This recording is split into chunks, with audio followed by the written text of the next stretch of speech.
Okay. இன்னைக்கு என்ன பார்க்க போறோம்னா, பில்ட் இண்டஸ்ட்ரியல் எம்பரர் அந்த மேஜிக்கல் கான்டினென்ட் சாப்டர் 50 அண்ட் 51 தான் பார்க்க போறோம். ஏற்கனவே நான் 49 வரை அப்லோட் பண்ணிட்டேன். செக் அவுட் பண்ணிருக்கேன். இப்போ நம்ம ஸ்ட்ரைட்டா வீடியோக்குள்ள போயிடலாமா? இப்போ ஸ்டார்ட்டிங் சீன்ல நம்ம கெசினோ ப்ரீவியஸா இருந்துச்சுல்ல, அத மொத்தமா ஹீரோ தான் அடிச்சு உடைச்சிருப்பாப்புல. அந்த ஏரியா கிட்ட காமிக்கிறான். ஹீரோ வந்து சொல்றான், இதான் பார்த்தீங்கன்னா 3 பார்டருக்கு நடுவுல இருக்குது. ஸோ இந்த ஏரியா வழியா தான் நம்ம வந்துட்டு ரோடு போடுறோம். ரோடு போட்டோம்னா போதும், நம்மளுக்கு நிறைய ப்ராஃபிட் இருக்கு அப்படிங்கிற மாரிலாம் ஹீரோ வந்து எக்ஸ்பிளைன் பண்ணிட்டு போயிட்டு இருக்கான். இந்த ரோடு போட்டா இங்க நிறைய மெர்ச்சன்ட்ஸ் வருவாங்க. அவங்கள வச்சுட்டு நம்ம காசு சம்பாரிக்கலாம் அப்படிங்கிற மாரிலாம் நம்ம ஹீரோ வந்து எக்ஸ்பிளைன் பண்ணிட்டு இருக்கான்.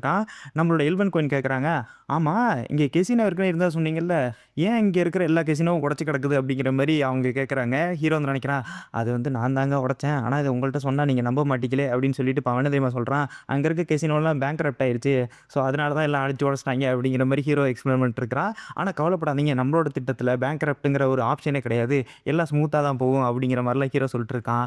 ஆனால் நம்ம எல்வன் குயின் மனசில் நினச்சிட்டு இருக்காங்க, இதில் ஏதோ ஒரு உள்கூத்து இருக்கே, சரி நான் அப்புறம் விசாரிச்சுக்கிறேன் அப்படிங்கிற மாதிரிலாம் அவங்க நினைக்கிறாங்க. இதுக்கப்புறம் பார்த்தீங்கன்னா எல்வன் குயின் கேட்குறாங்க, சரி இங்கே ரோடு போடுறதெல்லாம் ஓகே, ஆமாம் இங்கே என்ன விதமான சர்வீஸ்லாம் நம்ம பண்ண போகிறோம் அப்படிங்கிற மாதிரிலாம் கேட்குறாங்க. அதுக்கு வந்துட்டு ஹீரோ வந்து எக்ஸ்பிளைன் பண்ணிட்டுருக்கான், வேற ஒன்றும் கிடையாது, இந்த ரோடு போட்டதுக்கப்புறம் இங்கே நிறைய பில்டிங் கட்டுறோம், அந்த பில்டிங்கில் பார்த்தீங்கன்னா இந்த ஷாப்பிங் பண்ணுறது, அதுமாரி பார்த்தீங்கன்னா இந்த ஸ்டோரேஜ் வச்சுக்கிறது, அதேமாரி பார்த்தீங்கன்னா மெர்ச்சன்ட்டுக்கு வந்துட்டு நல்ல விதமாக நம்ம சர்வ் பண்ணுறது, இந்த மாதிரிலாம் நம்ம கட்ட போகிறோம், ஒரு மாடர்ன் கமர்ஷியல் சிட்டியை தான் நம்ம உருவாக்க போகிறோம் அப்படிங்கிற மாதிரிலாம் ஹீரோ வந்து சொல்லிட்டு இருக்கிறான். பரவாயில்ல, நல்ல ஐடியாவாக தான் இருக்குது அப்படிங்கிற மாதிரி எல்வன் கோயின் கேட்க ஆரம்பிச்சிடுறாங்க. இதுக்கப்புறம் ஹீரோ வந்து சொல்ல ஆரம்பிக்கிறான், இதில் நீங்கள் இன்வெஸ்ட் பண்ணீங்கன்னா உங்களுக்கு இதில் நிறைய பெனிஃபிட்ஸ் இருக்குது அப்படிங்கிற மாதிரிலாம் வந்து சொல்லிட்டு இருக்காங்க. கேரவன்ஸ் எல்லாம் நிறைய வரும், மெர்ச்சன்ட்ஸ் எல்லாம் கேரவன் வழியாக தான் வந்துட்டு இருப்பாங்க. ஸோ அவங்களுக்கும் நம்ம பார்த்தீங்கன்னா நல்ல ஒரு தரமான ஃபுட்டெல்லாம் வந்து ரெடி பண்ணுறோம், ஸ்டோரேஜுக்கு தனியாக ஏரியாலாம் வச்சுருக்கோம். ஸோ அவங்க வந்துட்டு பார்த்தீங்கன்னா இதெல்லாம் எடுத்துகிட்டு வருவாங்க, இங்கே நம்ம அதுக்கு வர டேக்ஸை கலெக்ட் பண்ணிவிட்டு நம்ம 2 பேர் ஷேர் பண்ணிக்கிறோம் அப்படிங்கிற மாதிரிலாம் ஹீரோ சொல்கிறான். இதுக்கப்புறம் எல்வன் கோயின் வந்து கேட்குறாங்க, ஆமாம் இதில் ஹியூமன்ஸ்க்கு மட்டும் தான் பெனிஃபிட் இருக்குது, இதில் எல்வ்ஸுக்கு என்ன பெனிஃபிட் இருக்குது அப்படிங்கிற மாதிரிலாம் கேட்குறாங்க. அதுக்கு வந்துட்டு ஹீரோ வந்து எக்ஸ்பிளைன் பண்ண ஆரம்பிக்கிறான், நீங்கள் இன்னும் புரிஞ்சிக்கவே இல்லை, இந்த மெயின் கேரவன் சிட்டியில் நான் உருவாக்குறதா சொன்னேன்ல, அந்த கேரவனில் அவங்க என்ன எடுத்துகிட்டு வராங்க தெரியுமா, ஃபுட்டை தான் எடுத்துகிட்டு வருவாங்க. இங்கே நம்ம ஃபுட் ஸ்டோரேஜ் தான் உருவாக்க போகிறோம், அங்கே ஃபுட்டெல்லாம் அவங்க ஸ்டோர் பண்ணி வைப்பாங்க, ஸோ அது நமக்கு மிகப்பெரிய அளவில் ஹெல்ப்ஃபுல்லாக இருக்கும். இங்கே ஃபுட் ஸ்டோரேஜ் மட்டும் இருந்துச்சுன்னா இங்கே இருக்கிற எல்லா ப்ரைஸும் ரொம்ப கம்மியாக இருக்கும். ஸோ அதனால் பார்த்தீங்கன்னா எல்ஃப்ஸுக்கும் ஹியூமன்ஸுக்கும் எந்த விதமான பிரச்சனையும் இல்லை. ஃபுட்டு மட்டும் ஒன்ஸ் வந்துருச்சுன்னா ஸ்பைசஸும் நிறைய கொண்டு வர ஆரம்பிப்பாங்க, அது மட்டும் இல்லாமல் பொருட்கள் நிறைய கொண்டு வர ஆரம்பிப்பாங்க. ஸோ இது நம்ம 2 பேருக்கு இருக்கிற ஒரு நல்ல பெனிஃபிட் தான் அப்படிங்கிற மாதிரிலாம் ஹீரோ வந்து சொல்ல ஆரம்பிக்கிறான். அது மட்டும் இல்லாமல் இந்த ட்ரேட் ரூட் பார்த்தீங்கன்னா எல்வனுக்கும் நம்மளோட எல்வன்னே வருது, எல்ஃப்ஸுக்கும் நம்மளோட ஹியூமன்ஸுக்கும் நடுவில் தான் இந்த பாத்தை போகுது. ஸோ இந்த 2 டெரிட்டரிக்கு நடுவில் இருக்கிறனால பார்த்தீங்கன்னா நம்ம 2 பேராலும் ஈஸியாக ஆக்சஸ் பண்ண முடியும். ஸோ இதில் நீங்கள் கொஞ்சம் இன்வெஸ்ட் பண்ணுங்கள் அப்படிங்கிற மாதிரிலாம் ஹீரோ சொல்லிட்டு இருக்கான். பரவாயில்ல, இது நல்ல ஐடியா தான் இருக்குது, எனக்கு தெரிஞ்ச வரைக்கும் எல்வன்லாம் இதுக்கு மேலே ஃபுட் சப்ளைக்கு நம்ம மனுஷங்களை டிபெண்ட் பண்ணியே இருக்க தேவையில்ல, இந்த ஸ்டோரேஜை டிபெண்ட் பண்ணியே இருந்தாலே போதும் அப்படிங்கிற மாதிரிலாம் அவங்க மனசில் நினச்சிட்டு இருக்காங்க. இதுக்கப்புறம் ஹீரோ சொல்ல ஆரம்பிக்கிறான், இங்கே நம்ம டேக்ஸ் எல்லாம் கலெக்ட் பண்ணுறோம்ல, ஸோ இது வந்து பார்த்தீங்கன்னா ஹியூமன்ஸுக்கும் உங்களுக்கு சில கிடைக்கும். ஸோ இது உங்களுக்கு கிடைக்கிறத இந்த டேக்ஸை வச்சுக்கிட்டே நீங்கள் ஃபுட்டை வாங்கிக்கலாம். ஸோ இது பார்த்தீங்கன்னா நீங்கள் ரிச்சாக ஆக வேண்டிய நேரம் வந்துருச்சு அப்படிங்கிற மாதிரிலாம் ஹீரோ எக்ஸ்பிளைன் பண்ணிருக்கான். நல்ல பிளானாக தான் இருக்குது, சரி நானும் இன்வெஸ்ட் பண்ண ஒத்துக்கிறேன் அப்படிங்கிற மாதிரிலாம் நம்மளோட எல்வன் கோயினும் ஃபைனலாக ஒத்துக்கிறாங்க. இதுக்கப்புறம் பார்த்தீங்கன்னா ஹீரோ வந்து கேட்குறான், சரி நான் என்னோட பிளான் எல்லாத்தையும் நான் எக்ஸ்பிளைன் பண்ணிட்டேன், சரி நீங்கள் எவ்வளோ இன்வெஸ்ட் பண்ண போகிறீங்க அப்படிங்கிற மாதிரிலாம் அவங்க நம்ம ஹீரோ வந்து கேட்குறான். அதுக்கு வந்துட்டு எல்வன் கோயின் சொல்கிறாங்க, நான் ஸ்டார்டிங் ஸ்டேஜில் ஃபுல்லாக இன்வெஸ்ட் பண்ண தேவையில்ல, சிம்பிளாக பார்த்தீங்கன்னா நான் ஒரு 1,50,000 கோல்டு காயின் வந்து இன்வெஸ்ட் பண்ணுறேன். இது 1,50,000 கோல்டு காயினா? என்ன அதே ரொம்ப அசால்ட்டாக சொல்கிறாங்க. எல்ஃப்ஸ் எல்லாம் ரொம்ப கஷ்டப்பட்டுட்டு இருக்காங்க, அதை கேள்விப்பட்டேன். அவங்கள்ட்ட மணி இருக்காதுன்னு நினச்சேன். ஆனால் இவங்கள்ட்ட பார்த்தீங்கன்னா சிம்பிளாகவே சும்மா 1,50,000 கோல்டு காயின் செலவு பண்ணுறதா சொல்கிறாங்களே, மிகப்பெரிய ட்ரைபு தான் போலயே அப்படிங்கிற மாதிரி நினச்சிட்டு இருக்காங்க. இதுக்கப்புறம் நம்ம எல்வன் கோயின் வந்து கேட்குறாங்க, நான் இன்வெஸ்ட் பண்ணுறதுக்கு முன்னாடி என்கிட்ட மொத்த ஸ்ட்ரக்சரே என்கிட்ட சொல்லிடுங்க, எவ்வளோ லாபம் வருது, எவ்வளோ நஷ்டம் வரும், இதுக்கு எவ்வளோ தேவைப்படும் அப்படிங்கிற ஒரு கம்ப்ளீட் டீட்டெயில் எனக்கு கொடுக்க முடியுமா அப்படின்னு கேட்குறாங்க. ஹீரோ சொல்கிறான், கவலைப்படாதீங்க, நான் ஃபுல் டீட்டெயிலே கொடுத்துட்றேன் அப்படிங்கிற மாதிரிலாம் சொல்கிறாப்புல. கொடுத்ததுக்கப்புறம் தான் இந்த மணி எக்ஸ்சேஞ்சே நடக்கும். ஸோ இதுக்கப்புறம் பார்த்தீங்கன்னா நம்ம ஹீரோட அத்தை காமிக்கிறாங்க. ஹீரோ பார்த்தீங்கன்னா நம்ம லியா இருக்காங்கல்ல, அவங்கள்ட்ட வந்து எக்ஸ்பிளைன் பண்ணிருக்கிறான். இதேமாரி பார்த்தீங்கன்னா எல்வன் கோயின் வந்துட்டு ஒத்துக்கிட்டாங்க. ஸோ அதனால் பார்த்தீங்கன்னா நம்ம சிட்டியோ இப்போ சேவ் ஆயிடுச்சு அப்படிங்கிற மாதிரிலாம் ஹீரோ ஜாலியாக சொல்லிட்டுருக்கான். இதை கேட்ட மெயிலோ ரொம்ப சந்தோஷப்படுறாங்க. மெயிலோட பேர் தான் லியா, அதை கொஞ்சம் ரைட்டாக புரிஞ்சுக்கங்க. இதுக்கப்புறம் ஹீரோ சொல்லிட்டு இருக்கிறான், எனக்கு தெரிஞ்ச வரையிலும் அவங்க கம்ப்ளீட் டீட்டெயிலெலாம் கேட்குறாங்க. ஸோ அந்த டீட்டெயில் இந்த லெட்ஜர்லாம் ரெடி பண்ணுறதுக்கு எனக்கு செலினா தேவைப்படுது, ஸோ செலினா கூட்டிகிட்டு வா அப்படிங்கிற மாதிரிலாம் ஹீரோ சொல்கிறாங்க. ஃபைனலாக செலினா வந்துடுறாங்க. செலினா வந்துட்டு சொல்கிறாங்க, நீங்கள் ஒரு லெட்ஜர்லாம் கொடுத்தீங்கல்ல, லெட்ஜர்னாலே எனக்கு என்னன்னு தெரியாது, ஸோ இதெல்லாம் வந்துட்டு பார்த்தீங்கன்னா அவ்வளோ ஈஸியாக என்னால் பண்ண முடியாது அப்படிங்கிற மாதிரிலாம் சொல்லிட்டுருக்காங்க. நீங்கள் மேஜிக்கில் கால்குலேஷன் தான் யூஸ் பண்ணுவீங்களே, இதுவும் மேத்து தான், ஸோ நீங்கள் ஈஸியாக பார்த்தீங்கன்னா இதை சால்வ் பண்ணிடலாம் அப்படிங்கிற மாதிரிலாம் ஹீரோ சொல்லிட்டுருக்கான். இல்லைங்க, எங்களுக்கு அந்த லெவலுக்குலாம் அறிவு கிடையாதுங்க, என்னாலலாம் அதை சால்வ் பண்ண முடியாது அப்படிங்கிற மாதிரி அவங்க ஒத்துக்கிறாங்க செலினா. இதுக்கப்புறம் பார்த்தீங்கன்னா அர்மாண்டோ கேட்குறான். அர்மாண்டோ வந்து ஒரு அல்கமிஸ்ட் தானே, ஸோ அவனுக்கு மேக்ஸ் வருமேன்னு சொல்லிட்டு ஹீரோ அவனை பார்த்து கேட்குறான்.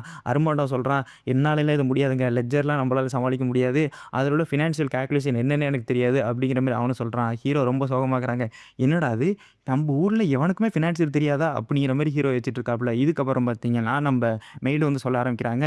இதேமாரி நம்ம உங்க அக்கா இருக்காங்கல்ல, அவங்க சிட்டில பார்த்தீங்கன்னா, நெறைய பேரு இந்த ஃபேக் அக்கவுண்ட்ஸ்லாம் நெறைய ரெடி பண்ணுவாங்க நோபல்ஸ்க்காக. ஸோ, நம்ப அவங்கள ஏன் விசிட் பண்ணக்கூடாது? அவங்கள்ட்ட கேட்டோம்னா, அவங்க ஒரு நல்ல அந்த லெட்ஜர் ரெடி பண்ணக்கூடிய ஆளா நம்ம எடுத்துட்டு வந்துரலாம் அப்படிங்கிற மாரிலாம் மெய்டு ஒரு ஐடியா குடுக்குறாங்க. ஆனா, ஹீரோ வந்து சொல்றான், "நம்ப வந்துட்டு எப்போதும் பிரித்தியாவே நம்பி இருக்கக்கூடாது. நம்பளுடைய சிட்டில யாரு கிடைக்கிறவங்களா பாருங்க. ரொம்ப ட்ரஸ்டடான ஆளா இருக்கணும்." அப்படிங்கிற மாரிலாம் ஹீரோ வந்து சொல்லிட்டு இருக்காப்புல. ஹீரோ ஃபைனலா ஒரு ஐடியாவும் பண்ணிடுறான். இதுக்கப்புறம் பார்த்தீங்கன்னா, நம்மளுடைய வெல்வினா வந்துட்டு காமிக்கிறாங்க. வெல்வினா யாருன்னா, இந்த ஆவிஸ் எம்பரரோட சிட்டில இருக்கிற ஒரு நோபலோட பொண்ணு. அந்த நோபல வந்துட்டு கைது பண்ணியிருப்பாய்ங்க. ஸோ, நோபல் ட்ரஸ்ட் எப்படியாவது அடையணும்னு சொல்லிட்டு, நம்மளோட ஆவிஸ் எம்பரர்லேருந்து ஒரு லெட்டர் வந்திருக்கும். இதேமாரி பார்த்தீங்கன்னா, கிராண்டிவ் கேஸ்டில வந்துட்டு நீ வந்து கொண்டு வா. கொண்டு வந்துட்டீன்னா, உங்க அப்பாவ வந்துட்டு நாங்க ரிலீஸ் பண்ணிடுறோம் அப்படிங்கிற மாரிலாம் ஒரு இது போட்டிருப்பாங்க. அக்ரீமெண்டாட்ட போட்டிருப்பாங்க. ஸோ, அத சம்மதிச்சுட்டு அவங்களும் இங்க வந்திருப்பாங்க.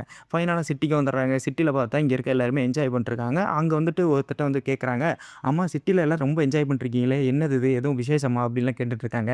அதுக்கிட்ட அவன் சொல்றான், "இதேமாரி யங் மாஸ்டர் ரெயின் வந்துட்டு ஒரு அக்கவுண்டிங் எக்ஸாம் வச்சிருக்காரு. ஸோ, அந்த எக்ஸாம்ல கலந்துக்கிறதுக்கு தான் நாங்க இங்க இருக்கோம்." அப்படிங்கிற மாரிலாம் அவன் சொல்லிட்டுருக்கான். "ஆமா அக்கவுண்டிங்னா என்ன?" அப்படின்னு வெல்வினா கேட்குறாங்க. அதுக்கு வந்துட்டு அவன் சொல்றான், "அக்கவுண்டிங்னா என்னன்னு எனக்குமே தெரியாது. ஆனா என்ன இந்த எக்ஸாம்ல பாஸ் பண்றவனுக்கு ஒரு விஷயம் நிறைவேத்துறதா சொல்லியிருக்காரு. ஸோ, அந்த விஷயக்காக தான் நாங்க இங்க எல்லாம் ரெடி பண்ணிட்டுருக்கிறோம்." அப்படின்னு சொல்லிட்டுருக்காங்க.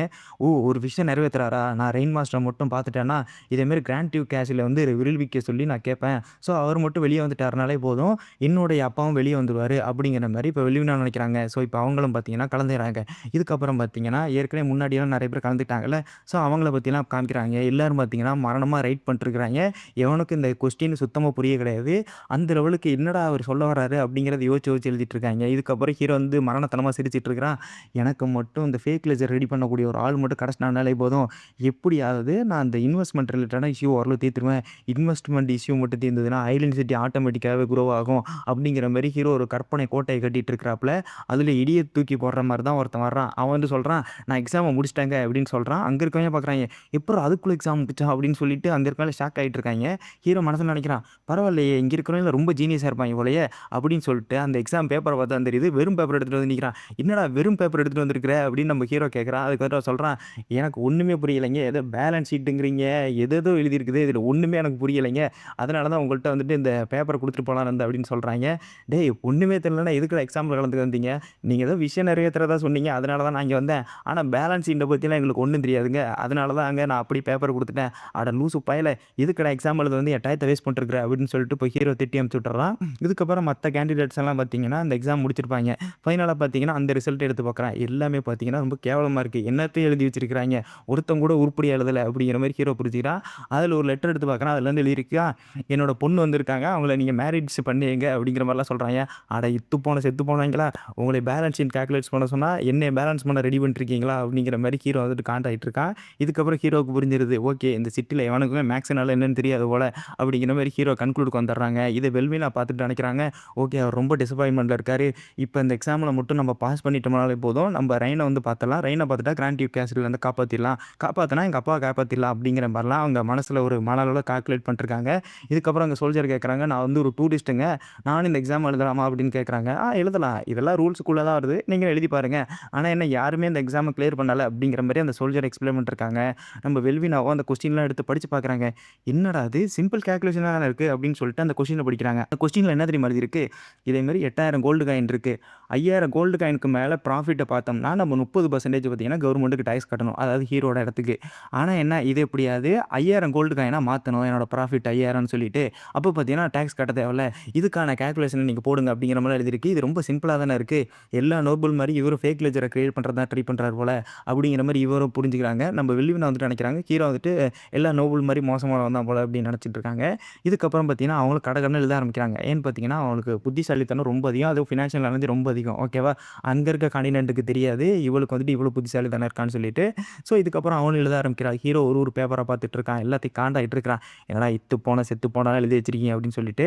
ஃபைனலா பார்த்தீங்கன்னா, நம்ம பெல்வினா பேப்பரையும் பார்க்குறான். பெல்வினா பேப்பர் எடுத்து பார்த்தா தெரியுது, அப்சல்யூட் ஜீனியஸா இருந்திருக்கா. என்னன்னு பார்த்தீங்கன்னா, நம்ம உலகத்துல இல்லாத லெவலுக்கு ஒரு ஜீனியஸா இருக்கிறா அவ. அவ எழுதுனதெல்லாம் பெர்ஃபெக்ட்டா இருக்கு. ப்ரிசைஸ்டா இருக்கு. அந்த ரேஞ்சுக்கு யாராலயும் எழுத முடியாது. ஹீரோவ நினைச்சவங்களும் எழுத முடியாது. அப்படிங்கிற மாரி அவன் மனசுக்கு வந்துடுறான். யார்றா அந்த பொண்ணு வெல்வினா? நான் பார்த்தே ஆகணும் அப்படிங்கிற மாரிலாம் அவன் மனசுல நினைச்சிட்டு இருக்கான். அந்த அந்த நேரத்துல பார்த்தீங்கன்னா, வெல்வினா வர்றாங்க. அதுக்கப்புறம் ஹீரோ கேட்குறான், கேட்குறான், "உன்னை இந்த சிட்டில நான் பார்த்ததே இல்லையேம்மா." "வேற ஒண்ணும் இல்லைங்க. நான் அந்த மாரி ஆஃபீஸ் எம்பரர்லேருந்து வந்திருக்கிறேன். நான் ஒரு நோபலும் அந்த சிட்டில." அப்படிங்கிற மாரிலாம் சொல்லிட்டுருக்காங்க. இது ஆஃபீஸ் எம்பரரா?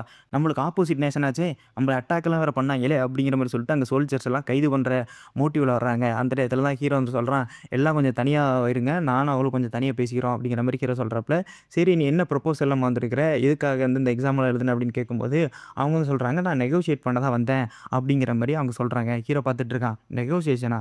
ஒரு இன்ட்ரஸ்டிங். சரி நம்ம நெகோஷியேட் பண்ணுவோம் அப்படிங்கிற மாரி ஹீரோ ஒரு வார்த்தைய விடுறாப்ல. இதோடயே இந்த சாப்டர் முடிச்சிடுறாங்க. நான் சீக்கிரம் அடுத்தடுத்த சாப்டர் அப்லோட் பண்ண ட்ரை பண்றேன். Thank you. பாய்.